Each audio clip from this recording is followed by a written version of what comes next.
Dobrý deň, vítame vás pri úplne druhom hásku Digi Akadémie.sk. Úplne druhom. Boris, Nikolás, poďme rovno na to, máme tu niekoľko nových zaujímavých otázok. Som zvedavý, čo si pre nás dneska diváci pripravili, teda naši sledovatelia. Hneď ti poviem, takže prvá otázka, aké kurzy chystáte najbližšie? Maťo. Môžeš odpovedať, Boris. Maťo, chystáme 3 kurzy momentálne, ktoré budú spojené v najbližších 2 týždňoch.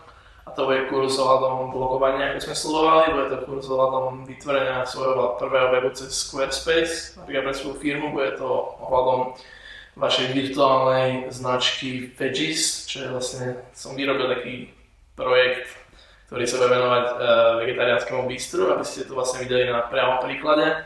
A ďalej budeme ukazovať video, ako napríklad Noise alebo Tasty natáčajú svoje videá, ako sa varí napríklad, tam čo máte tie Tasty videá. Také veľmi rýchle, chutné videá, budeme to natáčať pomocou mobilu, len aby ste to vedeli urobiť aj vy sami doma. Ďalej pripravujeme aj ďalšie kurzy ohľadom videa, pribudú nejaké možno kurzy ohľadom web designu a pripravujeme aj marketingové kurzy. Ďakujem, Boris. Druhá otázka od Viktora. Zaregistroval som sa, spustil som z osnovy prvé video, ale ďalej ma už nechce pustiť. Prečo? Viktor, to, že si sa zaregistroval, je len prvý krok k tomu, aby sa ti sprístupnili všetky lekcie kurzu. Musíš sa zaregistrovať, zapísať sa do kurzu a následovne začať kurz. Preto z osnovy ti pôjde spustiť len to prvé video, čo je také promo, ukážkové video, nejaký úvod do kurzu, ktoré je free, nemusíš sa ani zaregistrovať, ale ak si sa zaregistroval, musíš sa zapísať a potom začať kurz. Ďakujem, Nikolás. Sám sa poďakujem. Chystáte sa do budúcna spolupracovať s novými lektormi, respektíve ak by mal niekto záujem s vami spolupracovať, ste otvorení aj takejto možnosti? Peter sa pýta. Áno, máme víziu spolupracovať s viacerými inštruktórmi, lektormi, ktorí budú či už z profesionálneho hľadiska, vždy ich budeme posudzovať, či sú to naozaj vhodní kandidáti. Samozrejme, že keď je nás nejaké roky skúsenosti a má človek čo ponúknuť, tak máme záujem určite vydávať kvalitný obsah. Časom je tam čo viac a viac, nech sa Slovensku môže učiť čoraz viac a viac lepších vecí. A ak si myslíte teda, že ste správny kandidát, či sa nám ozvite, budeme veľmi radi, ak nám niekto pomôže. Ďalšia otázka. Ďalšia otázka. Vlastne máme 2 otázky od Michaely. Ahojte. Chcem sa spýtať ohľadom kurzu Staň sa profesionálnym marketérom. Vidím, že sú tam 4 zapísaní študenti a rada by som sa zapísala aj ja, len nevidím, kam by som mohla kliknúť. Možno preto, že je ešte skoro, keďže začiatok je o 3 mesiace. Nebudem sledovať. Čítala som článok na Started Up, veľmi ma to zaujalo, držím palce a teším sa na kurzy. Pekný deň prajem, Michaela. Takže Michaela, títo 4 zapísaní študenti, to je len taká malá chybička na stránke. Kurz, ako si spomínala, ešte nie je sprístupnený, chystáme ho do budúcna, preto sa tam vlastne nikto nemôže zapísať zatiaľ. Takže títo zapísaní študenti, to je len chyba na stránke, jedna z viacerých takých malých chyb, ktoré stále ešte nachádzame a opravujeme. Takže ďakujeme aj za toto, opravíme to. Nikto ešte nie je zapísaný v kurze a začiatok kurzu je napísaný o 3 mesiace, ale samozrejme by sme chceli čím skôr tento kurz spustiť a dúfame, že ti ho môžeme ponúknuť už čím skôr. Ďalšia otázka od Michaely. Chystáte videokurs ohľadom SEO? Áno, chystáme kurz ohľadom SEO, čo vlastne znamená Search Engine Optimization, čiže optimalizácia vyhľadávania. Vaša stránka aby vaša stránka mohla byť nájdená na internete, na Google napríklad.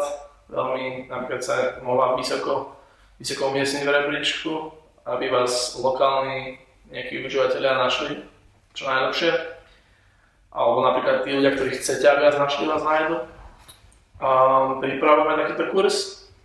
Neviem ešte presne odhadnúť, koľko to bude trvať, kým ho pripravíme, ale je vo fáze už začala príprava, takže by to mohlo byť. Takže zostaň naladená, sleduj nás a čoskoro ti ponúkneme aj takýto kurz. Ďalšia otázka, tentokrát anonymná. Čaute chalani, zachytil som o vás články na Noise.sk aj Startup.sk. V prvom rade ďakujem obidvom portálom. Veľmi vám fandím a páči sa mi vaša myšlienka, čo sa snažíte urobiť pre Slovensko.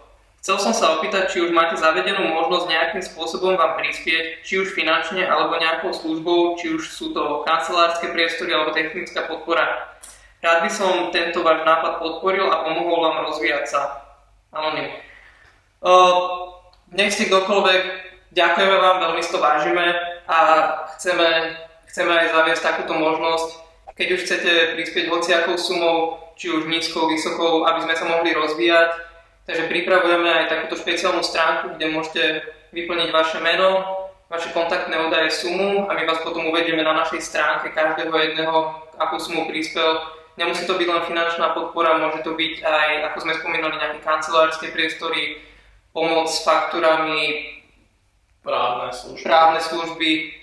Takisto vás uvedieme na stránke a áno, chystáme sa niečo takéto spustiť a dúfame, že oslovíme veľa ľudí a že nám teda aj ľudia sami pomôžu. Nech sa môžeme rozvíjať. A by som ešte nezabudol, že aj samozrejme vieme udržovať súkromie, ak nechcete byť uverejnený na stránke. Samozrejme. Dobre. Ďalej, čo to mám ďalej? Ahojte chalani. Ako často budete pridávať na stránku nové blogy? Sama sa blogom venujem a ak by ste chceli, mohla by som vám pravidelne nejaké písať. Kika. Ahoj Kika, on tiež potešila do správa. Takže blogy máme pribúdať pravidelne 2-krát týždenne a tým dňom by mala byť streda, nedeľa. A určite sme otvorení. Ak chceš napísať nejaký článok a poslať nám ho, tak to kľudne môžeš spraviť na mail info@digiacademy.sk alebo na boris@digiacademy.sk alebo Nikolas@digiacademy.sk a budeme veľmi radi. Každá pomoc je vítaná jednoznačne. Samozrejme, kto radi píšete, náhodou sa nudíte doma a máte všetky kurzy prejdené, kľudne nám napíšte a my sa s vami spojíme. Jednoznačne. Posledná otázka. Dokedy bude stránka v testovacej beta verzii a kedy sa tým pádom chystáte spustiť stránku v plnej prevádzke? Áno.